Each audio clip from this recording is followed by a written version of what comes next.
பத்திரிகை மற்றும் ஊடக நண்பர்களுக்கு காலை வணக்கம்னு ஆரம்பிக்கலான்னு பார்த்தோம். அது கிட்டத்தட்ட ஒரு மதிய வணக்கம் ஆயிடுச்சு. திப்பு சுல்தான் வந்து நிறைய போர் செஞ்சுருக்காரு.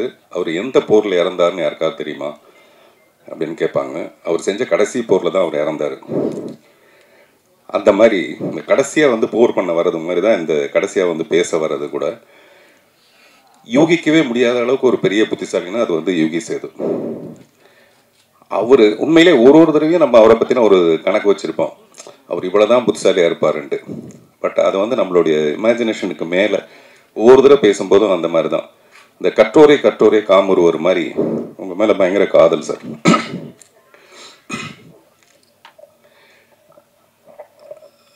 இந்த ஹேராம்னு ஒரு படம், கமல் சாருடைய படம். அந்த படத்தை பார்த்துட்டு ராதிகா போய் கமல் சார்கிட்ட கேட்டாங்களாம், இந்த படத்துக்கான தமிழ் ரைட்ஸ் எனக்கு கொடுப்பீங்களா அப்படின்ட்டு. ஹேராம்ங்கிற தமிழ் படத்தை பார்த்துட்டு கமல் சார்கிட்ட போய் ராதிகா மேம் வந்து இந்த படத்துக்கான தமிழ் ரைட்ஸை எனக்கு கொடுக்க முடியுமா அப்படின்னு கேட்டாங்களாம். அந்த மாதிரி ஒரு ஆங்கில படம் மாதிரி இருந்தது. அதுக்கு அடுத்தபடியாக இந்த படத்தை தான் சொல்ல முடியும். ஆங்கில படத்தில் கூட தப்பி தவறி ஏதாவது ஒரு 10-12 தமிழ் வார்த்தைகள் வந்திருக்கலாம் போல இருக்கு. இதில் ஒரு 5 வார்த்தை தான் வருது தமிழ் வார்த்தை. மீது எல்லாமே அப்படியே ஒரு இங்கிலீஷ் படம் பார்த்த மாதிரி இருந்தது. 1982 பால் நியூமன் பண்ண ஒரு படம் ஒன்று, வெரிடிக்ட்னு ஒரு படம் இருக்குது. நேற்று நைட்டு நான் வந்து இந்த படத்தை பற்றி ஏதாவது பேசலாங்கிறதுக்காக போட்டு பார்த்தா அந்த படம் வந்தது. இந்த படத்தோட ட்ரெய்லரும் அந்த படமும் வந்தது. கிட்டத்தட்ட 2 படம் ஒரே மாதிரி தான் இருக்குது. நான் சொல்கிறது கண்டென்ட் சொல்ல, கதையை சொல்ல, இந்த மேக்கிங் ஒரு இங்கிலீஷ் படம் மாதிரியே இருந்தது. அதுக்கு மேலே பாராட்டுறதுக்கு யுகி சேது வந்து அவர் புட்டு வச்சுட்டாரு. அதனால் அந்த சைடு நான் போகவே தயாராக இல்லை. அதில் வந்து எவ்வளோ டெக்னிக்கல் எக்ஸலன்ஸ் இருந்தது அந்த மாதிரி விஷயங்களை சொல்கிறதுக்கு. இந்த படமும் எனக்கு வந்து ஒரு டைட்டானிக் மாதிரி.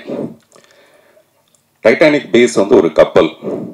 இந்த படத்துக்கு நான் இங்கே வர்றதுக்கு காரணம் ஒரு கப்பல். அந்த கப்பல் வந்து கோபி, ராஜி.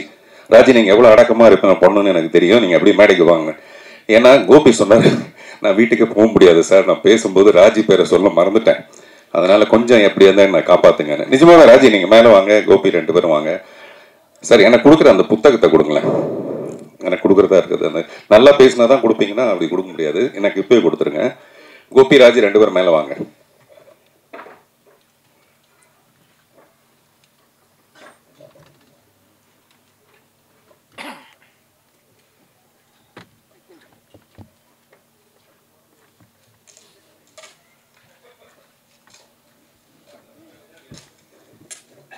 மேடையில் நிற்க வச்சு கலாய்க்கிறது பெரிய விஷயம் இல்லை. ஒரு மனைவி வந்து ஹஸ்பண்டுக்கிட்ட சொல்லியிருக்காப்புல, என்னையா நீ பாட்டில் வேலைக்காரி குளிக்கும்போது நீ போய் எட்டி பார்த்துருக்க, அதெல்லாம் தப்பு இல்லையா அப்படின்ட்டு. அந்த ஹஸ்பண்ட் வந்து, இல்லைல்லம்மா நீ தப்பாலாம் நினைக்காத, உன்னுடைய சோப்பையும் உன்னுடைய ஷாம்பையும் வேலைக்காரி யூஸ் பண்ணுறதா நான் கேள்விப்பட்டேன், ஒரு டவுட் வந்தது, உண்மையிலே அவள் அப்படி யூஸ் பண்ணலான்னு தெரிஞ்சுக்கிறதுக்காக தான் போய் பார்த்தேன். நான் 2யும் பார்த்தேன், கரெக்டாக இருக்குது, அது 2மே வந்து அவங்க சொந்தம் தான் தெரிஞ்சுது எனக்கு அப்படின்ட்டு. வாங்க, வேலைக்காரின்னு டக்குன்னு வரீங்க பார்த்தீங்களா, வாங்க. வீட்டுக்கு போகணுன்னு பயம் வந்துச்சு, ஏன்னா ராஜி பேர் சொல்ல மறந்து போயிட்டேன். ஆமாம், ஏன்னா ஆமாம் அவங்க 2 பேருக்கு ஒரு வாட்டி வீசா ரிஜெக்ட் ஆகிடுச்சு. என்னடான்னா கோபியோடைய பாஸ்போர்ட்டில் ஃபோட்டோவில் ராஜியோட ஃபோட்டோ இல்லையா, அதனால் ரிஜெக்ட் ஆகிடுச்சு. அதனால் ராஜி உங்களையும் பாராட்டு, சாரி மன்னிச்சிடுங்க, சாரி.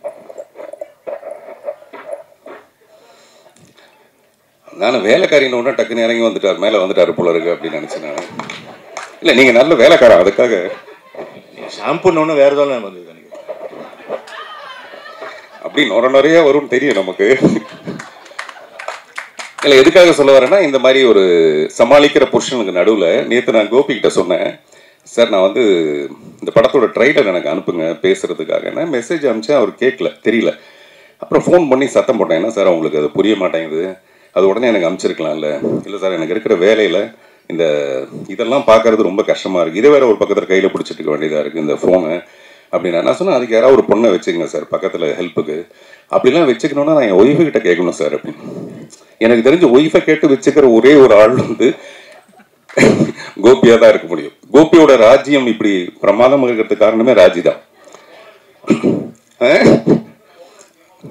யாராவது ஃபோனை சொல்லுவாங்களா சார்? நீங்கள் வேறு இப்போ தான் நீங்கள் பெரிய புத்திசாலின்னு சொன்னேன் நான், நீங்கள் ஃபோனை வச்சுக்கணுமா, ஒரு 2 டவுட் வேறு கேட்குறீங்க நீங்கள்.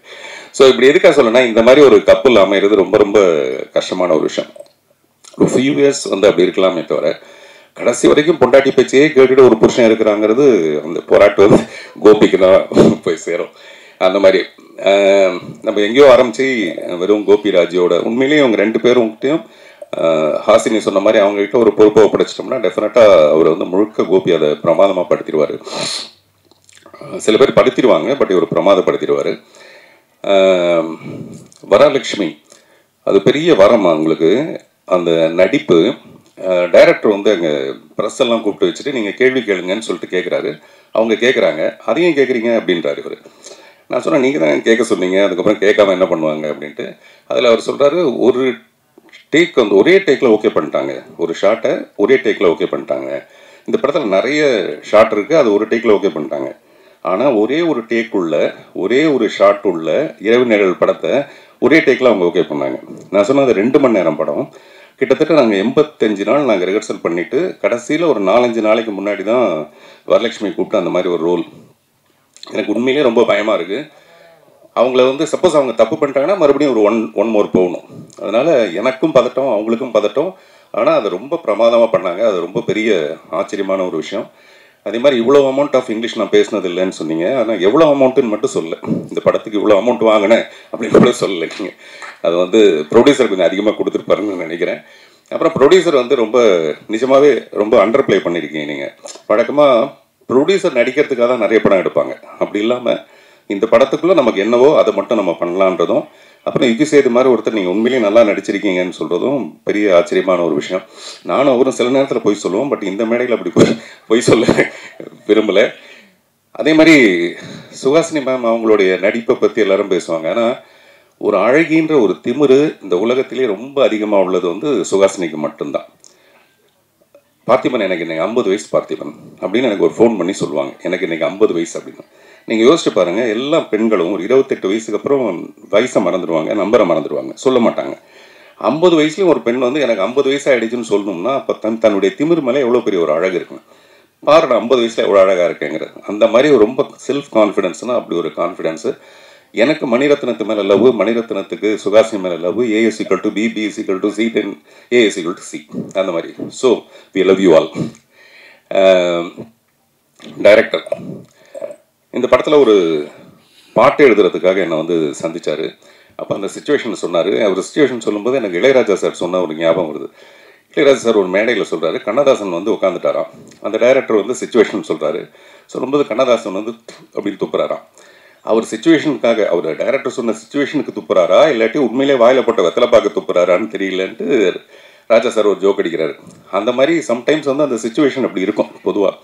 பட் ராஜா சார்ட்ட நீங்கள் என்ன சுச்சுவேஷன் சொன்னாலும் பிரமாதமாக தான் பாட்டு போடுவார். சிட்டுக்குருவின்னு ஒரு படம் 8 சாங்கு ஹிட்டு. அது ஒன்றும் படத்தோட சுச்சுவேஷன் சொல்லி பண்ணது கிடையாது. அப்படிப்பட்ட ஒரு மியூசிக் டைரக்டர். இவர் சுச்சுவேஷன் எனக்கு சொல்ல வரும்போது ஒரு முழு கதையுமே சொன்னார். இந்த படத்தோட படம் பார்க்குற மாதிரி ஒரு முழு கதையை சொன்னார். அப்போவே எனக்கு இந்த படத்து மேலே ஒரு பெரிய நம்பிக்கை. அது வந்து ட்ரைலரில் பார்த்தாலும் ரொம்ப பர்ஃபெக்டாக இருந்தது. இவர் யுகி சேது சொன்ன மாதிரி திருப்பி யுகி சேது சொன்ன மாதிரின்னு சொல்ல வேண்டியதாக இருக்குது. ரொம்ப அளவெடுத்து பிரமாதமான பர்ஃபார்மன்ஸ் எல்லார்ட்டையும் வாங்கியிருக்கிறது. அட் டான் இட்ஸ் குவைட் இயர்னு ஒரு படம் இருக்குது, ஒரு ரஷ்யன் ஃபிலிம். அதில் ஒரு 5 பெண்கள், எனக்கு அதுதான் ஞாபகம் வந்தது. At dawn it's quiet here. நானும் உங்களை மாதிரி ஏதாவது 2-3 பேரெல்லாம் அப்படி சொல்லலான்னு, இல்லாட்டி மரியாதையாக இருக்குது அதில் நம்ம வந்து கடைசியாக பேச வச்சுருக்காங்க அப்படின்ட்டு. ஸோ அந்த படத்தில் ஒரு 5 பெண்கள் பிரமாதமாக நடிச்சிருப்பாங்க. அந்த மாதிரி இந்த படத்தில் இருக்க இந்த 5 முகங்கள்.